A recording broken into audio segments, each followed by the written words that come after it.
हमारे विभिन्न ज्ञानवर्धक कार्यक्रम देखने के लिए आप हमें अभी सब्सक्राइब करें, बेल आइकन को प्रेस करें ताकि आप देख सकें हमारा कार्यक्रम सबसे पहले।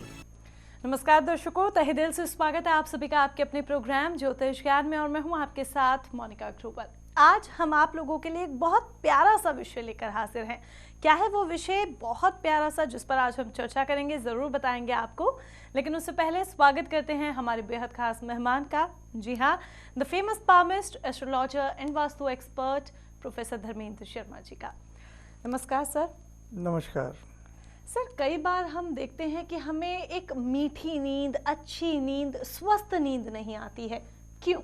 जी, देखिएगा दर्शकों, आज के इस कली काल में व्यक्ति के मनोमस्तिष्क में हजारों तरह की चिंताएं कौंधती हैं। कोई तन से दुखी, कोई मन से दुखी, कोई धन से दुखी, थोड़े थोड़े सब दुखी, है ना। अब इस दुख काल में और इस कली काल में स्वस्थ नींद आना एक बहुत बड़ी सेहत का राज है। स्वस्थ नींद बहुत कम लोग ले पाते हैं, है ना।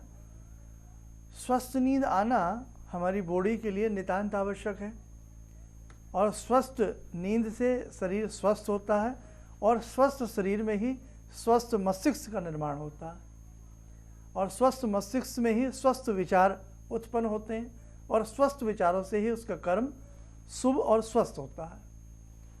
तो कहने का मतलब एक नींद से बहुत सारी चीज़ें जुड़ जाती हैं, है ना। डॉक्टर लोग भी कहते हैं, मेडिकल साइंस भी कहती है कि आपको अच्छी नींद आनी चाहिए, मीठी नींद आनी चाहिए।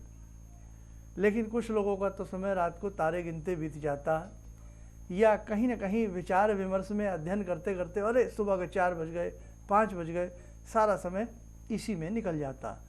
और कुछ लोग लेट से उठने के अभ्यस्त होते हैं, लेट से उठते हैं तो इसलिए वो लेट से ही सोते हैं। कुछ लोगों की रात की शिफ्ट होती है तो वो चीज़ अलग है।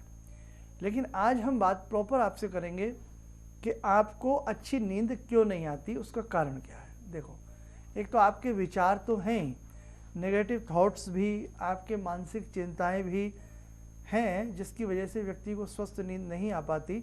अगर किसी भी प्राणी की जन्म पत्रिका हो या उसकी हथेली के ग्रह हों, चंद्रमा हो, चंद्रमा कमज़ोर हो जाए, ऐसी स्थिति में भी व्यक्ति को मीठी नींद नहीं आएगी।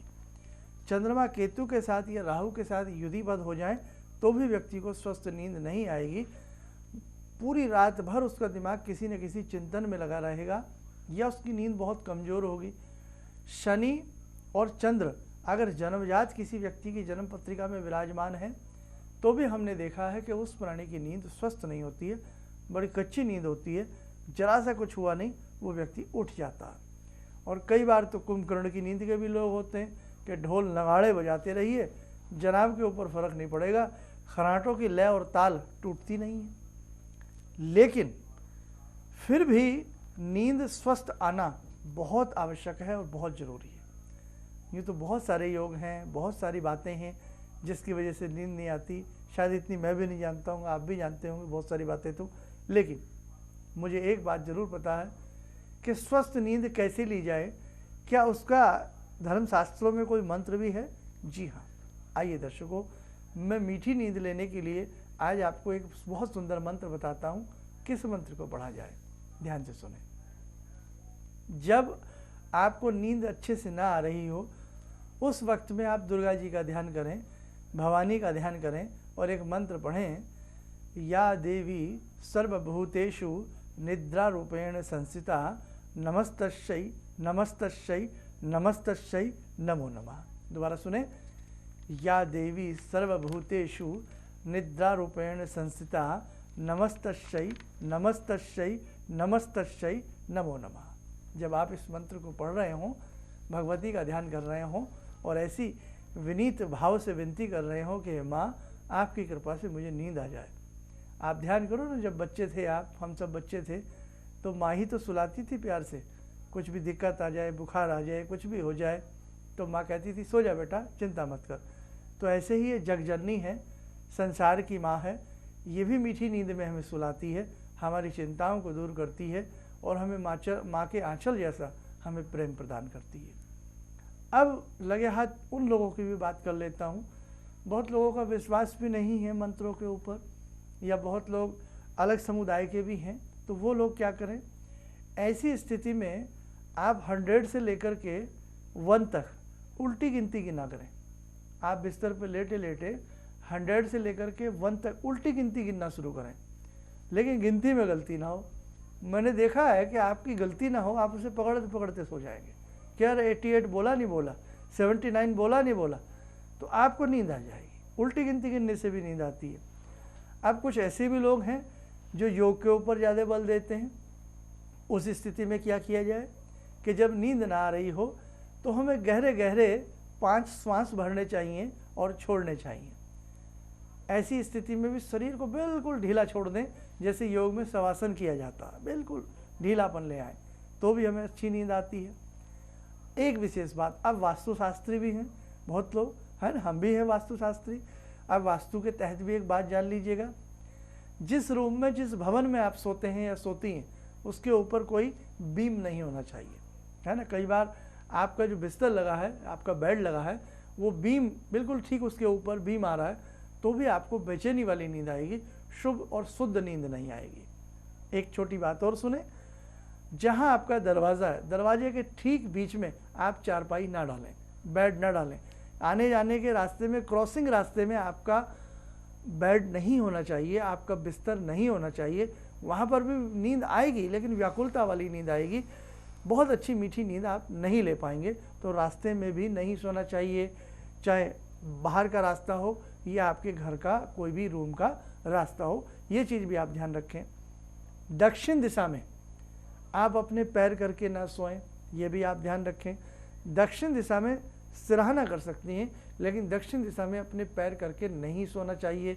गुरुत्वाकर्षण शक्ति जो होती है, उसकी अनबैलेंस की वजह से भी आपकी नींद में खलल पड़ेगा, आपको नींद मीठी नहीं आएगी।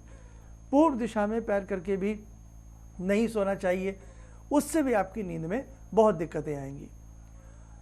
अब जो भोजन शास्त्री हैं, रस रसायन की भी आपसे बात कर लेता हूँ। रात्रि में सोने से पहले कम से कम 2 घंटा पहले हमें भोजन कर लेना चाहिए, तब हमें सोना चाहिए, ये ध्यान रखें। तो दर्शकों, ये बातें थी, इनमें से जो भी आपको सही लगे आप अमल में लाएं। जी बिल्कुल दर्शकों, इन बातों का आप ध्यान रखिएगा, ज़रूर आपके लिए लाभकारी साबित होंगी। बाकी आप शर्मा जी का मार्गदर्शन प्राप्त करना चाहते हैं, व्यक्तिगत तौर पर उनसे मुलाकात करना चाहते हैं, तो उसके लिए आप संस्थान में कांटेक्ट कर सकते हैं और पर्सनल अपॉइंटमेंट ले सकते हैं। या फिर वो लोग जो कहीं दूर दराज रहते हैं, मुलाकात नहीं कर पा रहे हैं किसी रीज़न से, तो ऐसे में वो कॉल अपॉइंटमेंट ले लें। संस्थान से शुद्ध वैदिक जन्म पत्रिका प्राप्त करने के लिए भी आपको इन्हीं नंबर्स पर कांटेक्ट करना होगा। कांटेक्ट करने का समय आप भली भांति जानते ही हैं, सुबह 10 बजे से लेकर शाम के 6 बजे के बीच। कार्यक्रम को अब यहाँ पर विराम देना होगा। आपने समय दिया, बहुत बहुत धन्यवाद उसके लिए आपका। नमस्कार।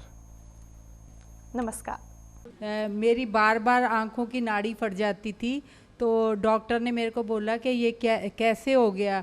मेरे 30 साल की प्रैक्टिस में कभी भी इस आँख की रोशनी चली गई थी, तो वो मैं मंत्र करती थी, आपने मेरे को बताया था, तो उस मंत्र से मेरी रोशनी वापस आ गई। मेरे को काला मोतियाबिंद है, तो हाँ अब ठीक है, इस रोशनी आँख में आ गई। तो वो बोले कि मैं बड़ा हैरान हूँ कि रोशनी ये वापस आ कैसे गई, तो आपकी कृपा से आई। हमारे विभिन्न ज्ञानवर्धक कार्यक्रम देखने के लिए आप हमें अभी सब्सक्राइब करें, बेल आइकन को प्रेस करें ताकि आप देख सकें हमारा कार्यक्रम सबसे पहले। और अधिक जानकारी के लिए फेसबुक पेज को लाइक करना न भूलें।